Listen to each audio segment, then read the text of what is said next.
આપણા લોકોએ આ એક્ટ અને રૂલ્સ વાંચવા જેવો છે. કોઈ કેમ છે કે તકલીફ પડે છે તો તકલીફ કંઈ નથી પડતી. તમે એ તકલીફની વાત એવી છે કે હવે જેને તકલીફ પડે છે એ લોકોને તો કેમ કે ખોટા છે એટલે તકલીફ પડે છે, એમને તો સર્ટિફિકેટ મળવા ના જોઈએ. પણ સાથે સાથે સાચાઓ પણ એવું કહે છે કે અમને પણ તકલીફ પડે છે. અરે ભાઈ, શેની તકલીફ પડે? રૂલ્સ અને એક્ટ બનાવ્યા એટલે તમને તકલીફ. તમારા ઘરની અંદર જ બધા ડોક્યુમેન્ટો છે અને તમે સાચા છો તો તમારે ત્યાં તકલીફ પડતી હોય. કોણ તકલીફ પડે કે મામલતદાર ધક્કા ખવડાવે? મામલતદાર મામલતદારને જ્યાં સુધી વિશ્વાસ ના આવે ને ત્યાં સુધી મામલતદાર દાખલો એસટી સર્ટિફિકેટ નહીં આપી શકે. કેમ? એને પૂરો. અને મામલતદારે કશું પુરાવા નથી મળતા તો પણ મામલતદારે પોતે રૂલ્સની અંદર જોગવાઈ લખેલી છે કે કશું પુરાવા ના હોય પણ સાચો હોય તો મામલતદાર અને સર્કલ એના ગામની મુલાકાત લે અને એ વ્યક્તિની જાહેરની અંદર એ ઢોલ વગાડીને, ના બને તો ઢોલ પણ વગાડે કે આ માણસ ભીલ છે, પટેલીઓ છે, ગાવિત છે, વસાવા છે. એ બધું જ લોકો જાહેર કરવાનું, સ્થળ મુલાકાત, એની રહેણી કેણી, એના લગ્ન પદ્ધતિ, મરણ પદ્ધતિ અને એના સંબંધો ક્યાં છે એના પરથી નક્કી થઈ કરી અને મામલતદાર એસટી સર્ટિફિકેટ આપી શકે છે. પણ તમે એવું કહો કે અમને તકલીફ પડે, સાચા લોકો એવું કહે તો આવું ન કરવાથી ખોટા લોકો પહેરી જાય અને ખોટા લોકો પહેરી જાય એ આપણે સાખી લેવાય નહીં મિત્રો. તો બીજું એક વાત હતી કે હમણાં એક બૂમ આવે છે કે 1950 અમે પુરાવા કઈથી લાવીએ. અરે ભાઈ, તમે સાચા છો તો પુરાવા તો મળી જવાના. સાચો માણસો એટલે પુરાવા મળી જાય, પણ ખોટા લોકોને તો મળે જ નહીં. ખોટો નહીં મળે કે એ 1980 પછી ના આવ્યા છે. હવે એ લોકો એમ કે છે કે અમને 1980 કરી આપો. એમ તમારે ધ્યાન માટે સરકાર પણ કરવા જાય છે. સરકારને શું જોઈએ છે? વોટ જોઈએ છે. વોટ જોઈએ છે. અને સરકારને વોટ લઈ અને પોતાની સત્તા બસ બનાવી છે. પણ વોટને લીધે તમારા ભોગે તમારા આદિવાસીના છોકરાઓના એસટી સર્ટિફિકેટના નુકસાન કરીને વોટ લેવાના. સાચા આદિવાસીઓ, ધારાસભ્યો ધ્યાન રાખીને સાંભળો, આ વોટની મોહમાં ના આવતા. બાકી તમને પણ તમારી આગળ પણ ખોટા સર્ટિફિકેટવાળા ઉમેદવારો આવશે અને નડે પાછા. એને નડવાના જ છે. કેટલાક ધારાસભ્યો તો નડે છે, ખોટા જાહેરમાં નથી કહેતા, પણ અમને મુલાકાત લે કે પ્રવીણ તું વાત સાચી કરે છે. હું વાત નથી કરતો, કાયદો કે છે. કાયદો કે હું કશું કંઈ કરતો નથી. હું જે લખું છું, બોલું છું, એ કાયદામાં આવે છે એ જ બોલું છું. તો આ લોકો જો 6/9/1950 ને એ લોકો ખોટા લોકો એમ કે એને છોડ દો, તો 6/9/1950 છોડ દો અને હું શું કે 1980 કરો. એનો મતલબ એવું થાય છે કે ખોટા લોકો 1980માં બન્યા છે, એ પાક્કું થઈ ગયું છે. એટલે 1980 જો કરશો તો પછી તપાસ કરવાનો વિષય જ નથી આવતો. બધા 1980માં જ બની ગયા છે. હા, 1980 સાલમાં. બરાબર. તો 1950માં જે છે આદિવાસી, સાચો આદિવાસી, એને અન્યાય થશે. બધા લોકો પૈસે તો વિશ્લેષણ સમિતિ પણ બંધ કરી દેવી પડે, તપાસ પણ બંધ કરી દેવી પડે. બધા લોકો પહેરી જશે. રબારી, ભરવાડ, કોળી, રાઠવા અને આ બાજુ કડણા, ખાનપુર અને મોરવા હડપ, ધાનપુર, આ તમામે પેલા માજી, રાણા, જે રાજસ્થાનમાં મારવાડી ભીલ, આ બધા લોકો પહેરી જશે.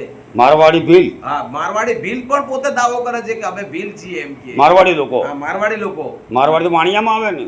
ના, એ તઈના મારવાડી છે, રાજસ્થાનના. એ લોકો બધા 6/9/1950માં આવ્યા છે. અને આવું કરવાથી 6/9/1950 જે ક્રાઇટેરિયા છે એને 80 કરવાથી શું થાય? સીધી રીતે હું તમને કહું, આપણા ખેતરમાં વાડ હુકા કરીએ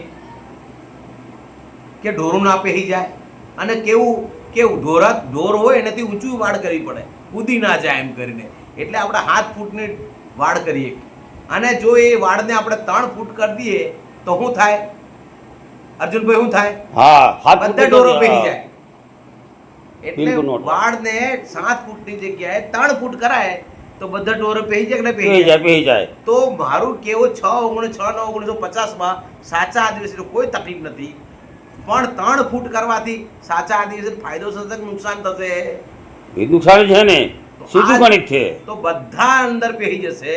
આ ગુજરાત સરકાર આ 6/9/1950ની વાડ નાની કરવાની છે આ તમારા માધ્યમથી આ લોકોને જાણ કરો અને નાની કરશે તો બધા લોકો આવી જશે અને જાતિ વિષય ઉમેરવું ને ઘટાડવું એ ગુજરાત સરકારનો તાકાત નથી.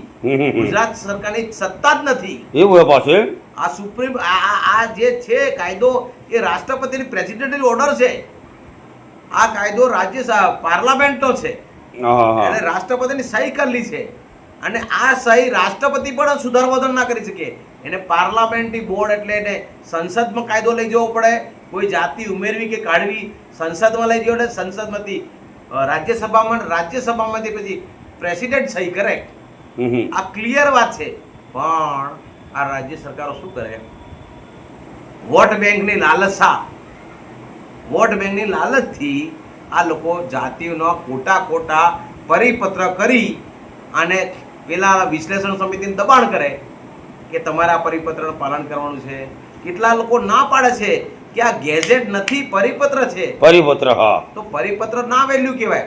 રાષ્ટ્રપતિની સહી મોહર વાગેલી હોય એને કહેવાય. આ ખોટું છે. એવું ઉદાહરણ બતાવો. વચ્ચે કેટલાય પરિપત્રો બનાવ્યા, બધા ઉડાડી દીધા અને એક્ટ અને રૂલ્સ બન્યા પછી કોઈ પરિપત્ર ન કરવો જોઈએ તેમ પણ આ ગુજરાત સરકારે કર્યો છે. કયો પરિપત્ર?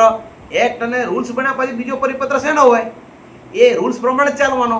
પણ 4/8/22 ને કોળી રાઠવા કોળીને રાઠવા ગણીને પ્રમાણપત્ર આપવા અને એ રાઠવા ગણીને પરિપત્ર આપવા.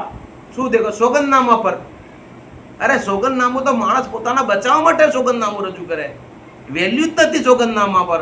તો પણ આ ગુજરાત સરકારે વિશ્લેષણ સમિતિને 4/8 પરિપત્ર કરી દબાણથી વિશ્લેષણ અધિકારી જે અધ્યક્ષો છે ના પાડે કે આ પરિપત્ર નહીં કામનો, તો પણ એમને દબાણ કરીને સાચા આદિવાસીને નુકસાન કર્યું છે. સાહેબ 6 લાખ ઉપરથી ખોટા સર્ટિફિકેટો આ પરિપત્રથી પહેરી ગયા. 6 લાખ. કેમ કે ત્યાંના છોટાઉદેપુરનો એક સંસદ સભ્ય અથવા કે ધારાસભ્ય કોઈ છે મને ખબર નહીં, એને કીધું કે મારી પાસે 6 લાખ કોળી રાઠવા છે, ધ્યાન રાખજો.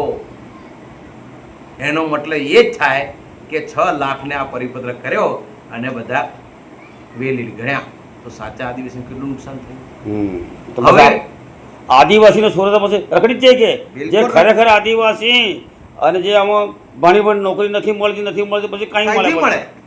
કારણ કે પેલા ભરાય છે પછી કઈ મળે? દેખો, ખોટા લોકોના ગાળા ખૂબ આગળ ચાલે છે અને સાચા લોકો રાતે ઊંઘે છે. એટલે કે અરે આપણું કઈ જવાનું છે એમ કે ના. ખોટા લોકો હોય ને, ચોરી કરવા આવે ને, એ પહેલા ઘરમાંથી કિંમતી વસ્તુ ઉઠાવે. એમ સાચા લોકોના ઘરની અંદર ખોટા લોકો એમની કિંમતી રોજગારી, નોકરી, રાજકીય આ બધું જ લઈ લે છે.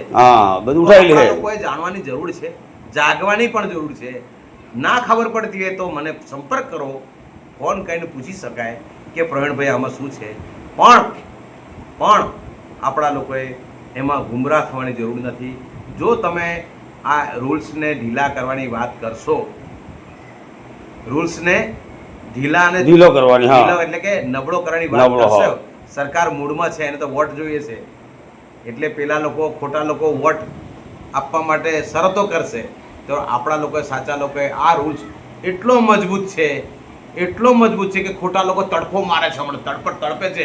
હવે આપણું કાંઈ થવાનું નથી. તો એ લોકો તડફે, આપણે શું કામ તડપીએ? આપણા લોકોને સાચા ન્યાય માટે કેટલાય લોકો અટકી ગયા છે અને આપણા લોકોએ જેટલા પણ ખોટા લોકો છે કોર્ટમાં ગયા છે તો સરકારને એમને દબાણ કરવું જોઈએ કે કોર્ટમાં જે કેસો છે, પેન્ડિંગ કેસો 600 થી ઉપર પેન્ડિંગ કેસો છે કોર્ટમાં. એટલે 600 લોકો હમણાં નોકરી કરે છે. ક્લાસ 1 ક્લાસ 2 ઓફિસરો, બોગસ આદિવાસીઓ. કોર્ટે એને રાહત આપી છે. એટલે કે એક પ્રકારનું ગેસ્ટ હાઉસ કહેવાય. કોર્ટમાં કેસ ગયો એટલે શાંતિ. નોકરી અને કોર્ટમાં એ નોકરીમાં પૈસા, એ કોર્ટમાં લડવાનું. પણ સરકારને કહીએ આનું નિરાકરણ જલ્દી લાવે. આપણને કોર્ટ પર પૂરો વિશ્વાસ છે. અને આ નિર્ણય કોર્ટે લેવાનો નથી. આ નિર્ણય વિશ્લેષણ સમિતિએ લેવાનો છે અને વિશ્લેષણ સમિતિ અધ્યક્ષ છે. એ સુપ્રીમ કોર્ટના પાવર છે એને. એટલે કોર્ટ નિર્ણય લે કે સુપ્રીમ કોર્ટ વિજિલન્સ સેલને રે ભાઈ વિશ્લેષણ સમિતિ, હા. કે આનું નિરાકરણ લાવે, ફટ નિરાકરણ આવે. માત્ર ને માત્ર આદિવાસીમાં જાગૃતતા હોવી જોઈએ અને આદિવાસી જાગૃતતા હોવી જોઈએ. બિલકુલ ડિમાન્ડ હોવી જોઈએ. અને બધાએ સાચા આદિવાસીઓએ તમારા ધારાસભ્યોને દબાણ કરવાનું કે ખોટા લોકો ક્યારે નીકળશે. બોલો, આ ધારાસભ્યો છે ને એનું કામ છે અને પબ્લિકનું પણ કામ છે. તો તમારા સામૂહિક કામ હે, સામૂહિક કામ છે. એટલે સાચા આદિવાસીઓએ પોતાના ધારાસભ્યો દબાણ વધારો અને પૂછો, હિસાબ લો, તો 100% આપણે સક્સેસ મળશે. અને આ વિડીયોથી તમને પૂરેપૂરી જાણકારી મળશે. અને કદાચ કંઈક હોય તો તમે મને સંપર્ક કરી શકો. તમારો સંપર્ક નંબર કયો? મારું નામ પ્રવીણભાઈ પારગી, આદિવાસી એક્ટિવિસ્ટ. મારો મોબાઈલ નંબર છે 78 74 18 10 50. ફરીથી બોલું છું, 78 74 18 10 50. મને તમે સંપર્ક કરી શકો છો. પણ ખોટા લોકોએ મારું માથું ચડાવવા ફોન કરવાના નહીં. હું ખોટા જે છે ખોટા સર્ટિફિકેટને કહું છું. ખોટા જે લોકો છે પોતાને એવું માને કે અમારી પર આંગળી છે. ના, હું સરકારને ધ્યાન દોરું છું. એટલે મહેરબાની કરીને ખોટા સર્ટિફિકેટોએ મારું માથું દુખાવવાનું નહીં. હું સાચા લોકોને બચાવવા માટે છે. ધન્યવાદ. તમને મળીને બહુ આનંદ થયો અને મળીશું પાછા.